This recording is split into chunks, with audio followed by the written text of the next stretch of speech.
नमस्कार दोस्तों, खुशहाल स्टडी में आपका स्वागत है। हम पढ़ रहे थे ज्योमेट्री, जिसमें हम लाइन एंड एंगल पार्ट पढ़ चुके थे।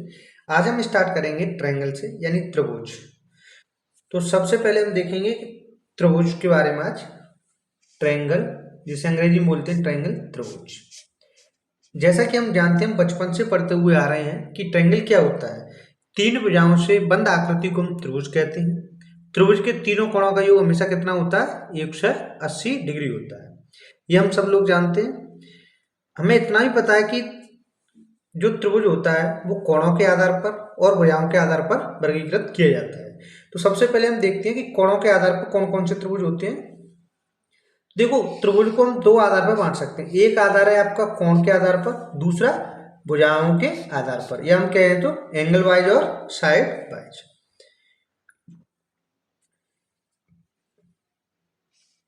तो सबसे पहले हम देखते हैं कोण वाइज कौन कौन से होते हैं आपके।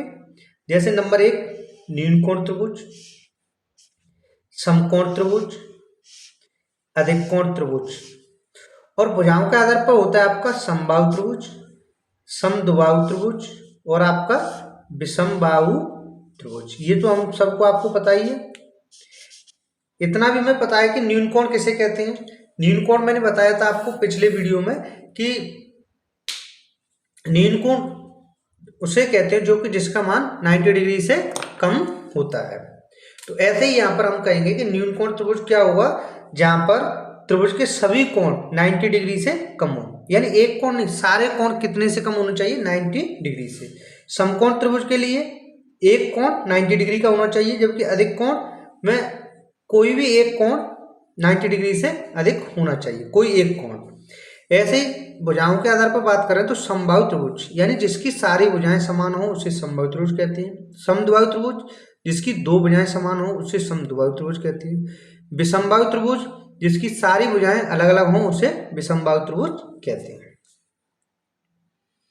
जैसे देखते हैं,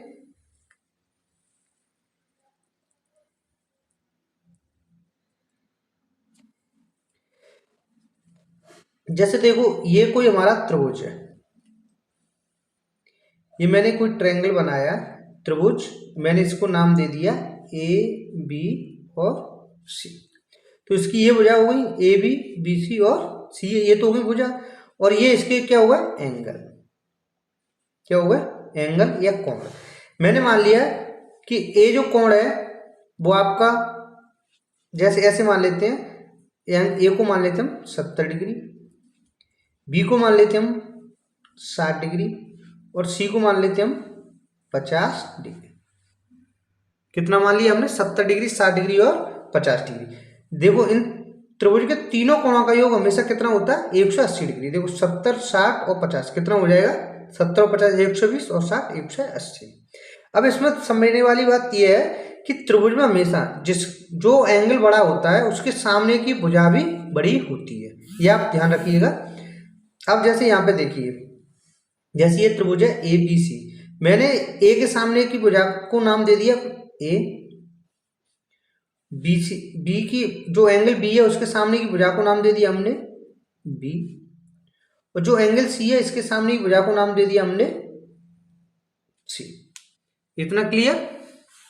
अब यहाँ पर हमें एक चीज है, जो एंगल बड़ा होता है त्रिभुज में, जो एंगल बड़ा होता है उसके सामने की भुजा भी बड़ी होती है। तो यहाँ पर सबसे बड़ी भुजा कौन सी होगी? ए, क्योंकि देखो ए के सामने कितना एंगल है? 70 है। तो यहाँ पर सबसे बड़ी भुजा जो होगी वो आपकी क्या होगी? ए से छोटा कौन सी भुजा होगी? देखो ए से 70 से छोटा कौन सा? 60। तो 60 के सामने की भुजा ए से छोटी होगी। ए से छोटी कौन सी होगी? बी। और बी से भी छोटी भुजा किसकी होगी? यानी कौन सी होगी? सी। ऐसा क्यों? क्योंकि जो बड़े एंगल के सामने की भुजा हमेशा बड़ी होती है और जो छोटा एंगल होता है उसके सामने की भुजा छोटी होती है। अब जैसे मैंने पूछा कि ये ए और ये भुजा बी है, तो इनमें कौन सी भुजा बड़ी होगी? तो हम इनके एंगलों को देखेंगे कि ए और बी में एंगल किसका। देखो ए के सामने एंगल कितना है? 70। तो सबसे बड़ी भुजा कौन सी होगी? 70 डिग्री होगी। इतना क्लियर? तो यहाँ पे आप अगर लिखना चाहो तो लिख लो, किसी भी ट्रायंगल में बड़ी भुजा के सामने का कोण बड़ा होता है। लिखना चाहो तो लिख लो। यानी कहने का अर्थ यह है कि अगर भुजा बड़ी है तो उसके सामने का एंगल भी बड़ा होगा, अगर एंगल बड़ा है तो उसके सामने की भुजा भी बड़ी होगी। ये आप नोट करना चाहो तो नोट कर लीजिए।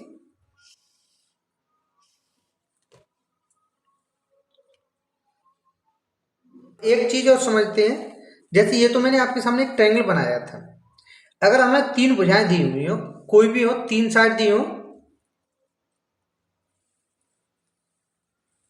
जैसे मैं यहां लिख देता हूं कि ए बी और सी, तीन भुजाएं, तीन भुजाएं दी हो, क्या दी हो, तीन भुजाएं दी हो, तो अब देखो इस केस में क्या है कि ये जरूरी नहीं है कि जैसे हमें तीन भुजाएं की लंबाई दे दी, हमें तीन भुजाएं दे दी कि ए बी सी, तो इनसे ट्रायंगल बने ही नहीं बने। देखो ट्रायंगल बनने के लिए एक कंडीशन होती है कि ट्रायंगल कब बनेगा, जैसे हमें तीन भुजाएं दे दी ए बी और सी। अब जैसे देखो इसमें इसमें सबसे बड़ी भुजा कौन सी थी, ए थी, और अन्य दो भुजाएं कैसी थी, इससे छोटी थी। तो हमेशा ये ध्यान रखिए कि त्रिभुज बनने के लिए जो सबसे बड़ी भुजा है वो अन्य दो भुजाओं के योग से छोटी होनी चाहिए, तभी त्रिभुज बनेगा। कैसे, जैसे यहाँ पे त्रिभुज सबसे बड़ी भुजा कौन सी थी आपकी, ए, अगर ए सबसे बड़ी भुजा है तो ए लेस देन होनी चाहिएगा बी प्लस सी। एक कंडीशन तो ये हो सकती है, एक कंडीशन ये हो सकती है कि B plus C equal to A, एक कंडीशन ये हो सकती है कि B plus C less than, इस तरीके से तीन कंडीशन हो सकती है। इतना आया समझ में, यानी ए बी सी तीन भुजाएं दी हो और हमें दिया है यदि ए इज सबसे बड़ी भुजा, ए क्या है, सबसे बड़ी भुजा दी है हमें, क्या दिया हुआ है कि ए सबसे बड़ी भुजा है, तो हमें इस तरीके से कंडीशन है, अगर ए का मान अन्य दो भुजाओं से छोटा हो, ए का मान अन्य दो भुजाओं के योग के बराबर हो, या ए का मान अन्य दो भुजाओं से अधिक हो।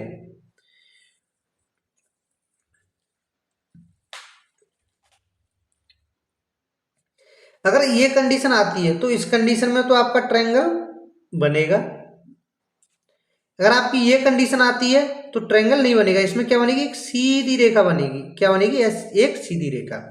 और इस वाले कंडीशन में कोई फिगर नहीं बनेगा, यानी know figure found, know figure form, यानी कोई इमेज नहीं बनेगी यहां पे। देखो ऐसा क्यों, मैंने मान लिया,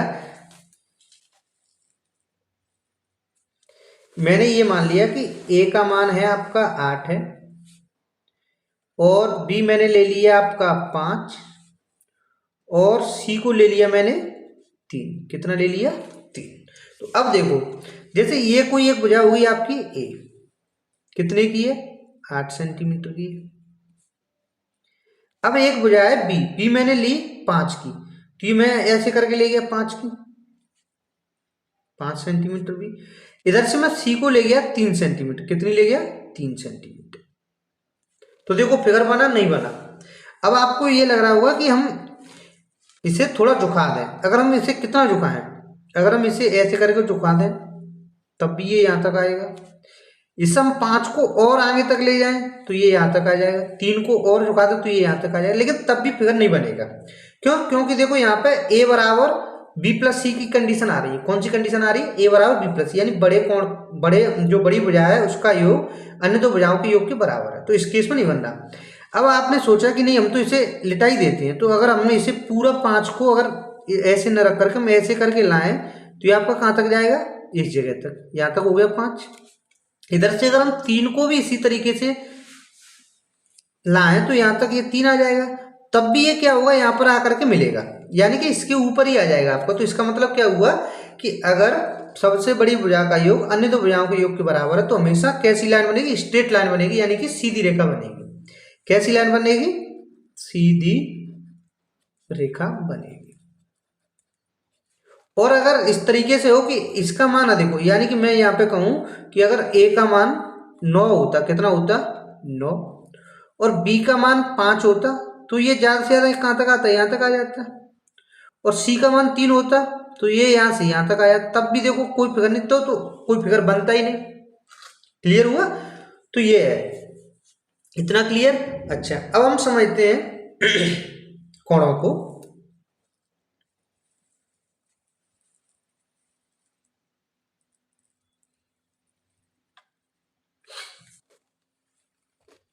जैसे न्यूनकोण त्रिभुज क्या होता है, तो सबसे पहले हम समझेंगे न्यूनकोण को। न्यूनकोण त्रिभुज का मतलब ऐसा त्रिभुज जिसके सारे एंगल, यानी कि सारे एंगल कैसे होने चाहिएगा, 90 से कम होनी चाहिए। सारे एंगल, ये नहीं कि एक एंगल हो 90 से कम, सारे एंगल होने चाहिए। जैसे ए बी सी, मैंने यहाँ लिख दिया 60 60 60, तो ये त्रिभुज कैसा होगा, न्यूनकोण त्रिभुज होगा। क्लियर हुआ? क्योंकि सारे एंगल उसके कैसे होने चाहिए, 90 से कम। अगर हम बात करें, जैसे मैंने लिख दिया एक एंगल लिख दिया मैंने कितने का, 90 डिग्री का। कितने का बना दिया, 90 डिग्री का। अगर ये 90 का है तो अन्य दो का मान भी कितना होगा, अधिकतम 90 हो जाएगा दोनों का, लेकिन होंगे तो ये 90 से कम ही दोनों। यानी समकोण त्रिभुज के लिए केवल एक कोण 90 का हो वही काफी है समकोण के लिए, लेकिन न्यूनकोण के लिए तीनों कोण 90 से छोटे होने चाहिए। और अधिक कोण के लिए क्या होना चाहिएगा, अधिक कोण के लिए कोई भी एक कोण 90 से अधिक का होना चाहिए। जैसे ये हमारी सीधी रेखा है और इस तरीके से 90 बनता है, तो हमने इसको इस तरीके से ले लिया है, 90 से एक कोण अधिक होना चाहिएगा, क्योंकि एक ही 90 से अधिक हो सकता है। तो ये मैंने मान लिया कि ये कितना है आपका 120 डिग्री, तो ये 120 डिग्री है, तो ये दोनों 90 से कम ही होंगे। तो ये 120 है तो दोनों को बच्चे कितने 60, तो 60 को हम मान लेते हैं इसे 30 डिग्री मान लें। जब ये 30 है तो ये भी 30 डिग्री होगा। ये किसके लिए हो गया, अधिक कोण के लिए, ये समकोण के लिए, और ये आपका कौन सा, न्यूनकोण के लिए। अब देखते हैं हम समबाहु त्रिभुज यानी भुजाओं के आधार पर। समबाहु त्रिभुज, समबाहु त्रिभुज यानी कि जैसे मैंने ये लिख दिया समबाहु त्रिभुज ए बी और सी। समबाहु त्रिभुज का मतलब है कि जिसकी सारी भुजाएं समान हो। जैसे मैंने मान लिया कि ये भुजा ए है, तो ये भी भुजा कैसी होगी आपकी, ए होगी, और ये भी भुजा कैसी होगी आपकी, ए होगी। क्लियर हुआ? ये तीनों भुजाएं कैसी होंगी, समान होंगी। अच्छा, जब तीनों भुजाएं समान है तो तीनों कोण भी समान होंगे। जब तीनों कोण समान होंगे तो प्रत्येक कोण कितने का हो जाएगा, 60 डिग्री का हो जाएगा। कितने का हो जाएगा, 60 डिग्री, 60 डिग्री और 60 डिग्री का।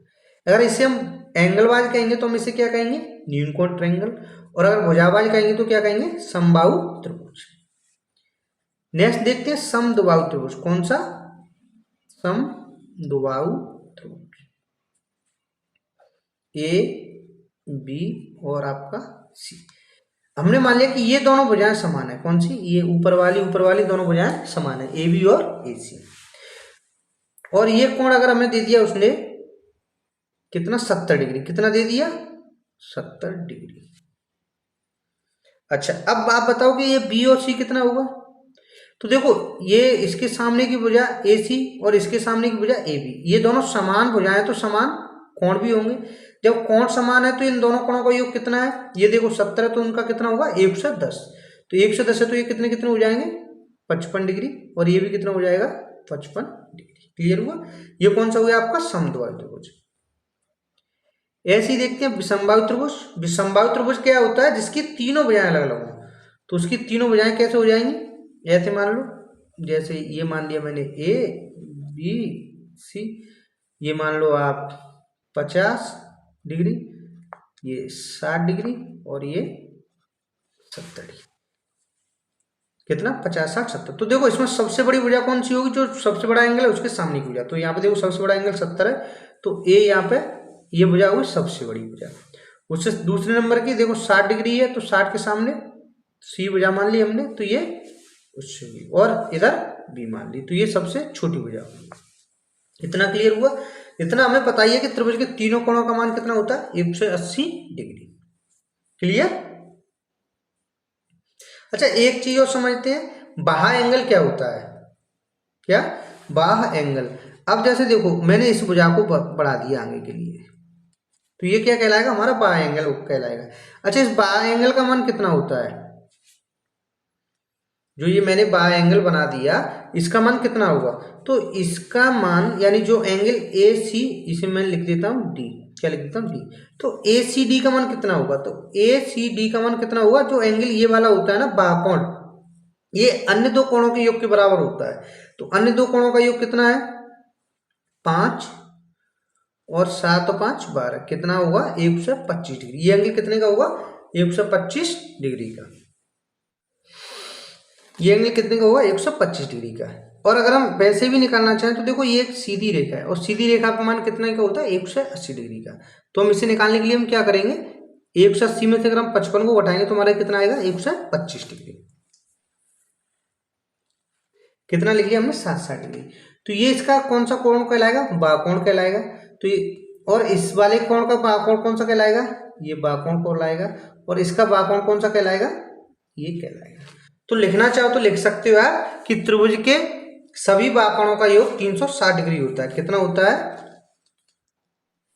इसे हम समझते कैसे, जैसे देखो ये 60 है, तो त्रिभुज के तीनों अंतःकोणों का योग तो 180 डिग्री हो गया। अब देखो ये 60 डिग्री है, तो ये बाकोण है, तो ये बाकोण कितना होगा, अगर हम इसे देखें ये सीधी रेखा है, तो ये 60 का, तो ये कितने का होगा, 120 डिग्री का। अगर हम इस तरीके से देखें कि कोण सी है, तो अदर दो कोण कौन से हैं, 60 और 60 120, तो 120 का हो गया। ऐसे ये भी कोण कितने का हो जाएगा, 120 डिग्री का, और ये भी कोण कितने का हो जाएगा, 120 डिग्री का। तो त्रिभुज के तीनों बाकोणों को जोड़ो, 120 120 120, तो कितना हो गया, 360 डिग्री।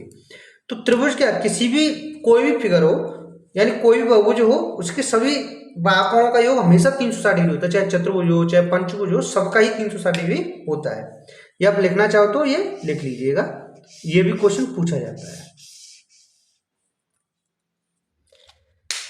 अब आपको ये ऐसा लग रहा होगा कि हमने यहाँ 60 लिया, अगर हम ये दूसरा भी लेंगे तब भी इतना ही आएगा। देखो जैसे मैंने ये कोई फिगर बना दिया इस तरीके से, ये मैंने एक विषमबाहु की तरह बना दिया है, ठीक है। तो जैसे मैंने ये मान लिया कि ये आपका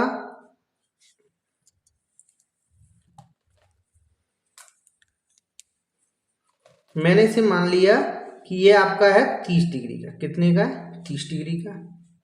और ये हमने लिख लिया आपका 40 डिग्री का, तो 70 हो गया। तो ये कितने का बचा, 110 डिग्री का। और ये इसको नाम दे दिया हमने ए, इसे दे दिया बी, और इसे दे दिया सी। तो ये कौन सा हो गया, कोण बाकोण हो गया। अब बताओ इस बाकोण का मान कितना हुआ, तो जो अन्य दो कोण होते हैं उनके योग के बराबर होता है। तो अन्य का योग कितना हो जाए, 110 और 30 140, तो इसका मान कितना होगा, 140 डिग्री। अगर हम इस तरीके से भी देखें कि अंतःकोण प्लस बाकोण का मान कितना होता है, 180 डिग्री, तो ये 40, तो ये कितना हो जाएगा, 140। ऐसे अगर हम इससे बढ़ाते हैं तो ये कितना हो जाएगा, 40 और 110 150, कितना हो गया, 150 डिग्री। अगर हम इसे इस तरीके से देखें 150 30 180, तब भी हो गया। और अगर हम इसको देखें तो ये कितना हो जाएगा, 110 और ये कितना हो गया, 70 हो जाएगा। 30 और 40 70 डिग्री। और इन सब का मान जोड़ें अगर 150 70 और 140 को, तो कितना आएगा आपका, 360 डिग्री आएगा। क्लियर हुआ। तो ये होता है हमारे बाकोणों का योग कितना होता है, 360 डिग्री। अगर लिखना चाहो तो इसमें भी ऐसे लिख लो कि त्रिभुज के या अंतःकोण प्लस बाकोण बराबर कितना होता है, 180 डिग्री। इस तरीके से लिख लो, अंतःकोण प्लस बाकोण,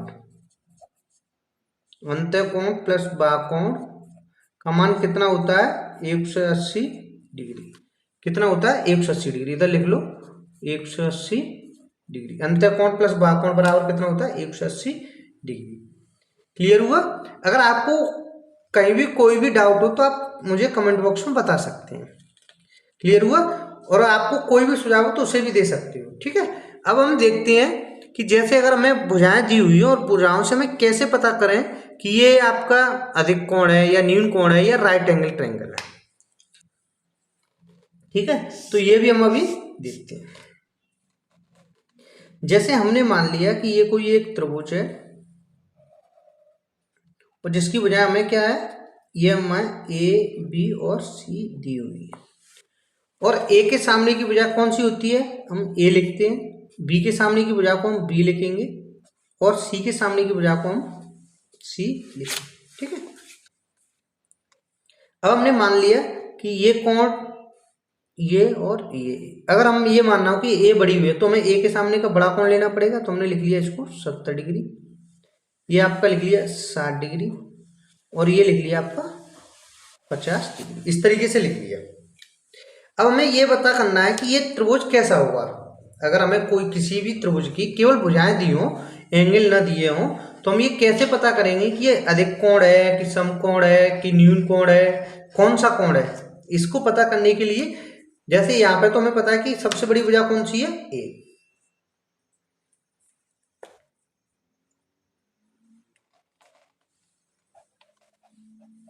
हमने लिखा माना ए सबसे बड़ी भुजा है, ए सबसे बड़ी भुजा है। तो देखो कौन कौन सी कंडीशन बन सकती है, नंबर 1 2, तो देखो और आपकी एक तीसरी कंडीशन भी बन सकती है, 1 2 3। जैसे देखिए पहली कंडीशन अगर इस तरीके से बने कि ए का वर्ग is less than B square वर्ग प्लस सी स्क्वायर। दूसरी कंडीशन ए स्क्वायर बराबर हो B square plus C square. तीसरी कंडीशन ये भी बन सकती है A square is greater than B square plus C square. इस तरीके से बन सकती है। देखो यहाँ तो मैंने एंगल दे दिया आपको 50 60 70, इसलिए आपको दिख रहा है कि कौन सा एंगल है, कौन सा है आपका न्यून कोण है, क्योंकि हमें एंगल पता है इसलिए हमने बता दिया कि ये न्यून कोण एंगल है, न्यून कोण त्रिभुज है। लेकिन अगर हमें कोण न दिए हों, केवल भुजाएं दी हों और हमें उन भुजाओं के मान दिए हों, और तो हम भुजाओं से कैसे पता करेंगे कौन सा त्रिभुज है। तो इसके लिए देखो अगर ये कंडीशन बनती है कि A square less than B square plus C square, यानी जो सबसे बड़ी भुजा है उसका वर्ग अन्य दो भुजाओं के वर्गों के योग से कैसा है, कम है, तो ये कैसा बनेगा आपका एक्यूट एंगल, यानी कि क्या बनेगा आपका न्यून कोण बनेगा। कैसा बनेगा, न्यून कोण।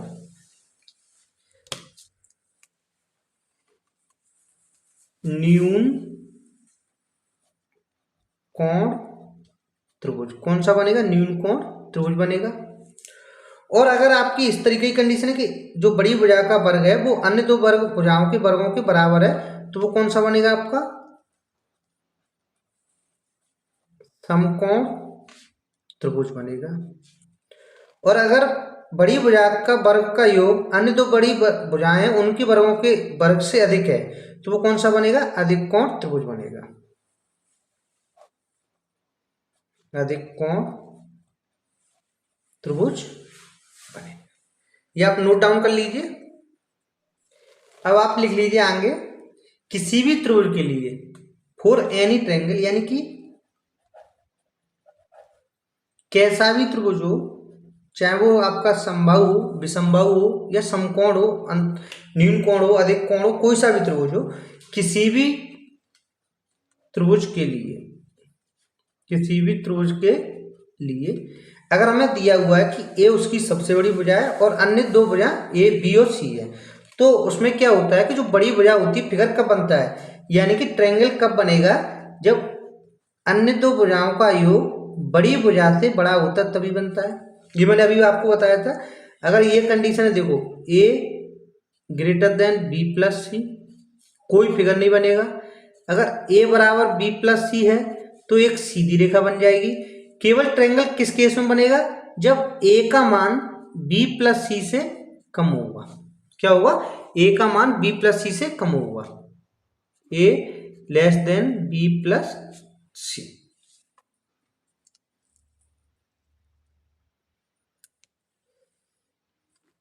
ठीक है, अब देखो, अब ये कंडीशन है, यहाँ त्रिभुज बन सकता है, केवल कब बन रहा है, जब बड़ी भुजा का योग अन्य दो भुजाओं के योग से कम है। अब अगर हम एक काम करें कि दोनों तरफ ए जोड़ दें, हमने क्या कर दिया, इधर भी ए जोड़ दिया, ए प्लस बी प्लस सी ग्रेटर देन ए प्लस ए, मैंने क्या किया, इधर भी ए जोड़ दिया और इधर भी ए जोड़ दिया। हमें पता है कि परिमाप क्या होता है, परिमाप होता है आपका तीनों भुजाओं का योग। तो ये क्या हो गया आपका परिमाप हो गया ए प्लस बी प्लस सी, यानी कि तीनों भुजाओं का योग। जैसे ये कोई त्रिभुज है और मैंने इसका भुजाएं दी है मुझे एक्स बाई जेड, तो पैरामीटर हमारा क्या होगा, परिमाप P बराबर क्या होगा आपका x plus by plus Z. यही तो परिमाप होता है, यानी परिमाप को हम किससे प्रदर्शित करते हैं, P से। परिमाप बराबर क्या होता है, तीनों भुजाओं का योग। या जैसे ये त्रिभुज बना हुआ तो इसकी जो तीनों भुजाओं को जोड़ देंगे वही आपका क्या कहलाता है, परिमाप कहलाता है। तो यहाँ पर जैसे देखो ये त्रिभुज था, इसमें तीनों भुजाएं क्या होगी, ए प्लस बी प्लस सी, यहाँ हम P लिख सकते हैं। P का मान किससे अधिक है, ए प्लस ए, यानी बड़े भुजा के दोने से अधिक है। अब हम क्या करें कि ए दो का हम इधर ले आएंगे तो क्या हो जाएगा आपका P बाई 2 ग्रेटर देन ए।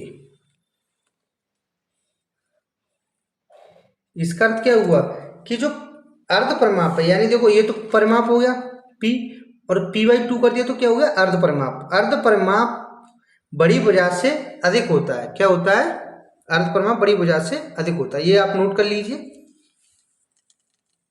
अब देखिए यहां पे आप लिखना चाहो तो लिख लो,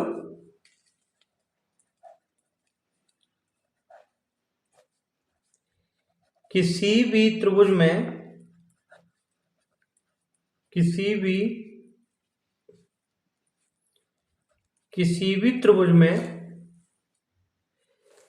भी त्रिभुज में सबसे बड़ी भुजा, किसी भी त्रिभुज में सबसे बड़ी भुजा, किसी भी त्रिभुज में सबसे बड़ी भुजा हमेशा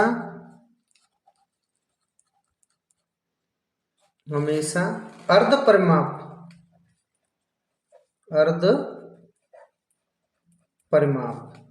अर्ध का मतलब होता है आधा, या हम कहें तो सेमी पैरामीटर। क्या कहेंगे इसे, सेमी पैरामीटर। इंग्लिश में लिखना चाहो तो लिख लो सेमी पैरामीटर। ठीक है, किसी भी त्रिभुज में सबसे बड़ी भुजा हमेशा अर्ध परिमाप से छोटी होती है, अर्ध परिमाप से छोटी होती है। ये आप नोट कर लीजिए, किसी भी त्रिभुज में सबसे बड़ी भुजा हमेशा अर्ध परिमाप से छोटी होती है। किसी भी त्रिभुज में सबसे बड़ी भुजा, कौन सी भुजा, सबसे बड़ी भुजा हमेशा अर्ध परिमाप से, किससे, अर्ध परिमाप से, सेमी पैरामीटर से छोटी होती है। For any triangle the largest side is always less than the semi parameter. ठीक है, अच्छा एक क्वेश्चन क्वेश्चन देखते हैं। क्वेश्चन हमें दिया है कि ऐसे कितने त्रिभुज संभव हैं यदि उनका परिमाप 14 सेंटीमीटर हो। यानी क्या दिया हुआ है कि ऐसे कितने त्रिभुज संभव बताने हैं कि अगर उनका परिमाप कितना हो, 14 सेंटीमीटर हो। यदि त्रिभुज का परिमाप 14 सेंटीमीटर हो तो ऐसे कितने त्रिभुज संभव हैं, बताइए कितने त्रिभुज संभव होंगे। तो देखो इसे हम कैसे करेंगे, जैसे मैंने बताया था आपको कि किसी भी त्रिभुज का अर्ध परिमाप बड़ी भुजा से अधिक होता है।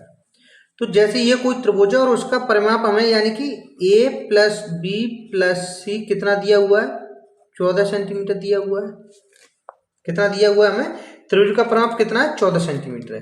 तो ऐसे कितने त्रिभुज बन सकते हैं। तो सबसे पहले हम ये देखेंगे इसमें सबसे बड़ी भुजा है वो कितनी हो सकती है। तो देखो सबसे बड़ी भुजा है वो अन्य दो भुजाओं के योग से छोटी होगी, या हम कहें तो अर्ध परिमाप से छोटी होगी। अर्ध परिमाप कितना होगा 7, तो 7 से छोटी होगी। तो भुजा कितनी हो सकती है, सबसे बड़ी भुजा 6 हो सकती है। तो अन्य दो भुजाएं कितनी हो जाएंगी, 8 हो जाएंगी। अगर ये 6 तो अन्य दो भुजाएं कितनी हो जाएंगी, 8 हो जाएंगी। तो पहला त्रिभुज ये पॉसिबल है, यानी पहला त्रिभुज कैसे बन सकता है कि बड़ी भुजा 6 हो, दूसरी भुजा 6 हो और तीसरी भुजा कितनी हो, 2 हो। तो कितना हो गया 6 6 12 तो 14, पॉसिबल है। देखो बड़ी भुजा ये है 6 है, उससे इन दोनों का मान अधिक है तो हो सकता है। अच्छा दूसरी भुजा देखें कि मतलब बड़ी भुजा हमारी 6 ही हो, कितनी हो 6 हो, और दूसरी भुजा हमारी कितनी हो जाए, 1 कम हो जाए यानी 5 हो जाए, और तीसरी भुजा कितनी हो जाए 3 हो जाए। तो देखो 14 हो गया, 6 5 11 और 3 14, यानी ये भी त्रिभुज संभव है और ये भी आपका त्रिभुज संभव है, ये भी त्रिभुज पॉसिबल है, बन सकता है, परिमाप भी 14 है। तीसरा कौन सा बन सकता है कि अब देखो अगर इसे हम 4 करेंगे तो इधर भी 4 हो जाएगा, तो ये भी पॉसिबल है। देखो ये बड़ी भुजा 6 हो और अन्य दो भुजाएं 4 4 हो, कितनी हो 6 4 10 और 4 14, ये भी त्रिभुज आपका संभव है। और हम ऐसा भी कर सकते हैं कि जो बड़ी भुजा है वो 5 हो, दूसरी भुजा भी 5 हो, और ये कितनी हो 10 और 4 14, ये कितनी हो 4 हो, तो ये भी आपका संभव है। तो देखो ये बड़ी भुजा 5 है, बड़ी भुजा का मान अन्य दो भुजाओं से छोटा होना चाहिए, ये कंडीशन होती है। तो देखो 5 4 9, 5 से छोटा है, तो ये भी आपका त्रिभुज पॉसिबल है। और कोई पॉसिबल है, अगर हम यहाँ पे 4 4 करें तो 8, तो इधर 6 लेना पड़ेगा जो कि हम पहले ले चुके हैं। और कोई नहीं, हमारे कितने त्रिभुज पॉसिबल है, ऐसे करके हमारे 4 त्रिभुज पॉसिबल है। तो इसका आंसर क्या होगा, 4 ट्रायंगल्स आर ओनली पॉसिबल, 4 त्रिभुज संभव है। ठीक है, ये था आज के लिए इतना ही। आपको ये आज का वीडियो कैसा लगा कमेंट बॉक्स में प्लीज जरूर बताइएगा। अगर वीडियो आपको पसंद आए तो लाइक कीजिए और शेयर कीजिए। नेक्स्ट वीडियो में हम पढ़ेंगे आपके इन त्रिभुजों का एरिया कैसे निकालें हैं उसके बारे में देखेंगे, केंद्रक वगैरह देखेंगे और इनके थ्योरम देखेंगे। Thank you.